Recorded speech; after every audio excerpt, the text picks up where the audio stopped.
BRS రజతోత్సవ సభపై Khairatabad MLA Danam Nagender కీలక వ్యాఖ్యలు చేశారు. మాజీ సీఎం కేసీఆర్ ను చూడాలని ప్రజలు ఎప్పటి నుంచో నిరీక్షిస్తున్నారన్నారు. బీఆర్ఎస్ సభకు ప్రజలు పెద్ద సంఖ్యలో వస్తారంటూ తన అభిప్రాయం వ్యక్తం చేశారు. కంచా గచ్చిబౌలి భూముల వాస్తవ పరిస్థితుల గురించే ఐఏఎస్ స్మితా సబర్వాల్ ట్వీట్ చేశారని దానం నాగేందర్ అన్నారు. రాష్ట్ర ప్రభుత్వంపై ఉద్దేశపూర్వకంగా ట్వీట్లు చేసినట్లు తాను భావించట్లేదన్నారు.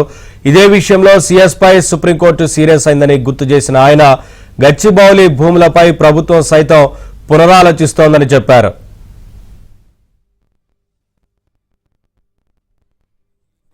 సంబంధించి మరి వారు రీట్వీట్ చేసేది స్మితా సబర్వాల్ గారు చేయడం జరిగింది.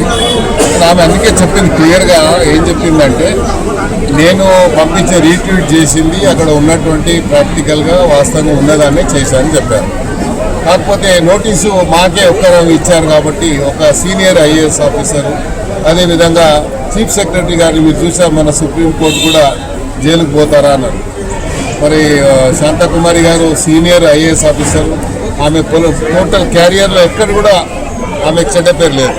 కానీ మన సుప్రీంకోర్టు కామెంట్ వల్ల ఆమె ఎంతో హ్యూమిలేషన్కి గురైందని మనం అర్థం చేసుకోవచ్చు. ఎందుకంటే ఒక మంచి ఆనెస్ట్ ఆఫీసర్కి ఇలాంటి చివాట్లు రావడం అనేది బాధాకరంగా, మాకు కూడా బాధాకరంగా ఉంది. ఎందుకంటే ఆమె పూర్తి క్యారియర్లో ఎక్కడ కూడా ఆమెకు ఒక చిన్న మచ్చ కూడా లేకుండా ఆమె పనిచేసుకుంటూ వచ్చాది. అదేవిధంగా సబర్వాల్ గారు కూడా చాలా హానెస్ట్ ఆఫీసర్, ఆమె కూడా స్మితా సబర్వాల్ కూడా. మరి ఆమె ఉన్న వాస్తవాన్ని రీట్వీట్ చేసింది తప్ప ఏదో గవర్నమెంట్ చేసిందని నేను భావించడం లేదు, గవర్నమెంట్ ఉద్దేశపూర్వకంగా బ్లేమ్ చేసిందని నేను భావించడం లేదు. ఎందుకంటే గచ్చిబౌలి ఏదైతే ఇష్యూ ఉందో అక్కడ డీప్ ఫారెస్ట్ ఉంది అని చెప్పి రకరకాలుగా వచ్చింది కాబట్టి మరి దాని విషయంలో ప్రభుత్వం మళ్ళీ పునరాలోచన ఉంది అనేది మనం చూస్తూ ఉన్నాం.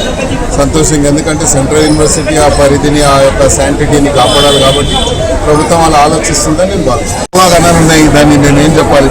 అసలు ఆ సభ పైన మీ ఉద్దేశం ఏంటి? అసలు భారీ సక్సెస్ అట, అది ఉప ఎన్నికలు వస్తాయంటారు.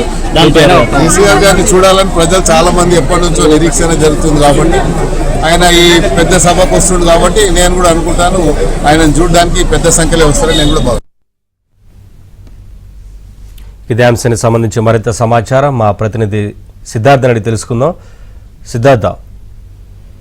Thank you Naveen. బీఆర్ఎస్ రజతోత్సవ సభపై MLA Danam Nagender hot comments చేశారు. కేసీఆర్ ను చూడాలని ప్రజలు ఎప్పటి నుంచో నిరీక్షిస్తున్నట్లు దానం తెలిపారు. కేసీఆర్ ను చూడాలని ప్రజలు ఎదురు చూస్తున్నారు కాబట్టి బీఆర్ఎస్ సభకు ప్రజలు పెద్ద సంఖ్యలో వస్తారని అనుకుంటున్నట్టు దానం నాగేందర్ తెలిపారు. ఒక కార్యక్రమానికి హాజరైన దానం నాగేందర్ ను ఆయన కార్యక్రమం అనంతరం బయటకు వచ్చేటువంటి సమయంలో మీడియా అడిగినటువంటి ప్రశ్నలకు సమాధానం చెప్తూ దానం నాగేందర్ ఈ కామెంట్స్ చేశారు. దాంతో పాటు ఇటు కంచె గచ్చిబౌలికి సంబంధించినటువంటి విషయంలో కూడా స్మితా సబర్వాల్ వాస్తవ పరిస్థితులను ట్వీట్ చేసింది. స్మితా సబర్వాల్ ప్రభుత్వంపై ఉద్దేశపూర్వకంగా వ్యాఖ్యలు చేసిందని నేను భావించడం లేదు, కానీ ఆమె చేసినటువంటి వ్యాఖ్యలు అయితే అవి ఒక హేతుబద్ధంగా ఉన్నాయనే అర్థం వచ్చేలాగా దానం నాగేందర్ కామెంట్స్ చేశారు. గచ్చిబౌలికి సంబంధించినటువంటి భూములపైన సిఎస్ పై కూడా సుప్రీంకోర్టు సీరియస్ అయింది. భూముల విషయంలో రాష్ట్ర ప్రభుత్వం సైతం పునరాలోచన చేస్తుందనే అంశాన్ని ఆయన పేర్కొన్నారు. గతంలో కూడా ఇటు హైడ్రాకు సంబంధించినటువంటి విషయంలో కూడా హైడ్రా విషయంలో ప్రభుత్వం దూకుడుగా వ్యవహరిస్తుంది, దీన్ని కొద్దిగా లిబరల్ గా ఉండాలనే విషయాన్ని కూడా ఆయన స్పష్టం చేశారు.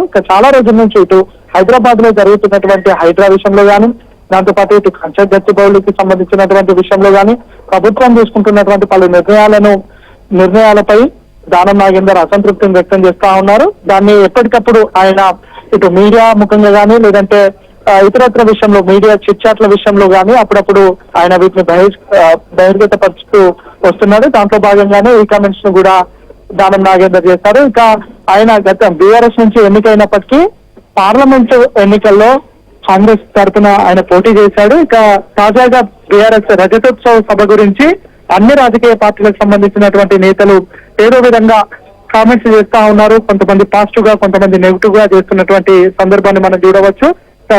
దానం నాగేందర్ చేసినటువంటి వ్యాఖ్యలు అయితే తెలంగాణ రాజకీయాల్లో ఒక హాట్ టాపిక్ గా మారాయని చెప్పుకోవచ్చు. Thank you Siddhartha, thanks for the updates.